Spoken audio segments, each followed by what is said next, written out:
Friends, ఈ యొక్క మిరప చేనులో కొంత భాగము వరద వల్ల వాటర్ రావడం వల్ల కొంత పోతే మళ్ళీ తీసుకొచ్చి మొక్కలేసి మళ్ళీ వాటర్ పెడుతున్నారు. ఇదిగోండి, మళ్ళీ మొక్కలు లైన్ అవ్వటం జరుగుతుంది.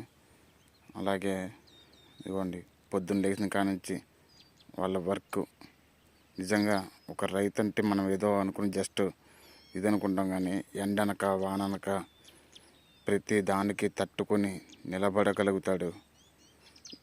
లాస్ వచ్చినా లాభం వచ్చినా మీకు తెలుసు కదా ఫ్రెండ్స్, రైతు అంటే ఇవాళ లాస్ తప్ప లాభం లేదు.